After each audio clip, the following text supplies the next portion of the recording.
Salamatan ng ating kapulisan at ating Peace and Order Department dahil medyo marami pong mga events na naganap nung weekend. Nagkaroon po ng dalawang concert nung Sabado, ano? Una po yung music festival sa Bridgetown na umabot ng 30,000. Umabot ng 30,000 ang crowd sa Bridgetown nung Saturday. Talagang ang daming banda, ang daming bisita. At yung pangalawa po, yung sa Arcovia, yung concert po ng St. Gerard Construction. Kahit hindi po sila kumuha ng permit, minabuti po natin na magpadala ng tulong at ng suporta sa pamamagitan ng security. Yung mga kapulisan po natin, kahit di nag-coordinate sa kanila, pumunta pa rin po. At ako rin po, nagpadala po ako ng mga tao, yan, sina Major Tubog, ano, ng ating Peace and Order Department. Alam nyo, bakit ko ba to binabanggit ngayon? Kasi sigurado po may mga susubok na naman na baliktarin tayo. At ayaw man natin patulan, ay napaka-importante na lumabas ang katotohanan. Doon lang naman tayo, sa katotohanan lang po tayo.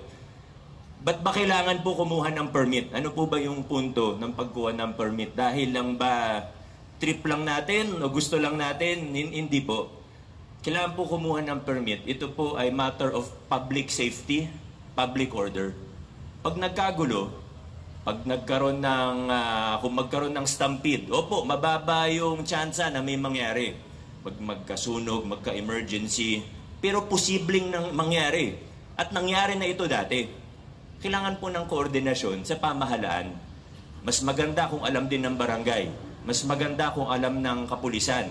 Pag kumukuha po ng permit, yung fee, hindi naman yan po yun. Pwede na natin i-waive yung fee. Para sa mga political event, o ano, pwede natin waive yung fee, wala pong problema. Pero kailangan ng koordinasyon para kung sakaling may mangyari, wag naman sana, no? Pero kung sakaling may mangyari, hindi po kaya ng isang private events team yan. Kailangan po tayo mismo. Pag kunyari, may fireworks display ang lungsod natin, tayo mismo kumukuha ng clearance sa BFP. Gobyerno na po yun. Sumusunod po tayo sa batas. Trabaho naman po natin yun, trabaho ng pulis yun. Kahit sabihin mong hindi kasundo, sabihin natin hindi kaibigan, tutulong pa rin po tayo. Kailangan lang ng koordinasyon. Sana, bago ang politika, isipin din natin yung kaligtasan, yung safety ng mga tao. Isipin po muna natin ang safety ng mga tao. Kaya, muli po, kahit walang permit sa atin, hindi po kumuha ng permit, walang koordinasyon, kahit yung fireworks yata, wala. Pag fireworks, di ba, dapat nandun yung personnel ng BFP, Colonel Angot. Pero sinubukan na lang po natin tumulong para kung sakali man. Thankfully, wala naman untoward incident na nangyari. Pero kailangan po talaga ganun. Ano man, political or non-political event, ganun po talaga. Libo-libo yung dadagsa eh. Libo-libo yung mag-a-attend. Kailangan po talaga. Hindi yan dahil gusto lang natin o feel lang natin. Kundi, kailangan mo, yan po ang batas. Nagtatrabaho lang naman po tayo ng maayos. Ang problema po sa iba, sensya na po sa mga co-op natin na kailangan ko lang po talagang sabihin. Ang problema po sa iba dyan, gagawa ng mali, lalabag sa batas, pag nasita, pag namultahan, pag nakasuhan, iiyak, sasabihin, pinag-iinitan sila. Hindi naman po pwedeng ganun. For the record, nagsimula po yung, nabanggit ko na rin yung St. Gerard Construction. For the record, nagsimula po yung mga investigasyon ng ating lokal na pamahalaan sa kanila at sa iba pang mga kumpanya nila, gaya ng St. Timothy, St. Matthew, yung Alpha, at marami pa po yan. Nagsimula po yung mga investigasyon. Pare-pareho naman po tayong walang ideya na papasok pala sila sa politika. Lahat tayo walang ideya. Una po silang nasuspend ng DPWH. Hindi pa po ako mayor noon. Una silang na-blacklist na hindi pa po ako mayor noon. Yung mga kaso nila sa BIR, wala naman tayong kinalaman doon. Pero, pag narinig natin, pag nabalitaan natin, o may mga aligasyon, huwag na natin pag-usapan yung sa building code, tax evasion, fraud. Hindi naman po pwede magbulag-bulagan ang ating lokal na pamahalaan. Kailangan ituloy natin yung investigasyon. Anyway, hindi naman natin sila pinapamedya. Ngayon ko lang nababanggit kasi nga sinusubukan nila tayong baliktarin. Kaya kailangan lumabas ang katotohanan. Pero nung kinasuhan sila ng city sa paglabag ng building code at lumabas yung warrant of arrest, sino ba naglabas nun? Hindi naman ako, sila naman po yung naglabas eh. Nagpapaawa kasi.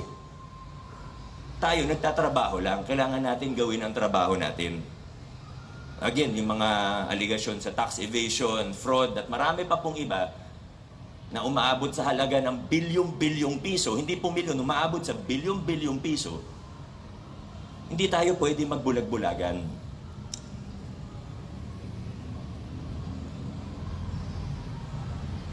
Okay lang yung mag-event eh, walang problema. Mag-concert, magpasara ng kalsada. Very lenient nga po tayo. Yung mga iba, kahit bago pa yung concert, magpasara ng kalsada, mag-event, hindi na natin hinihingan. Basta, mapadala na lang tayo ng mga security. Ginagawa lang natin trabaho natin. Pero, hindi naman po pa pwede, hindi po pwede na basta kumandidato ka, ay exempted ka na sa lahat ng batas.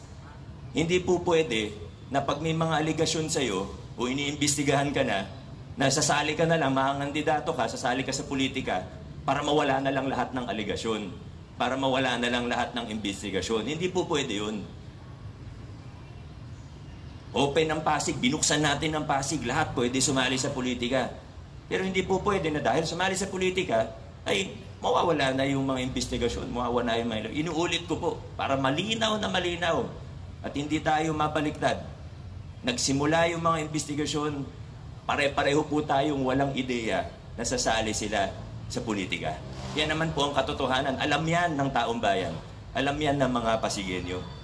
Kung gusto nating umunlad ang bayan natin, kung gusto nating umunlad ang Pilipinas, kailangan manaig ang rule of law. Hindi ang personalidad. Hindi ang kung sino lang ang may kapangyarihan o may kayamanan. Rule of law. At tayo, patas po tayo. Mananatili tayong patas. Basta't alam natin tama ang ginagawa natin, huwag tayong matakot, huwag tayong magpasindak. Yan din po ang mensahe ko sa mga kawani ng ating lokal na pamahalaan. Dahil nakarating po sa akin na may mga iba po tayong kawani, may mga tumatawag sa kanila, tinatakot sila, sinisindak sila, pinagbabantaan sila. Yung mga nag-i-inspect sa atin, may mga tumatawag yan. Hindi ko naman sinasabi kung sino yun, pero totoo po yan. Kaya medyo kinakabahan yung mga ibang tao natin. Pero mensahe ko po sa ating mga kawani, huwag kayong matakot.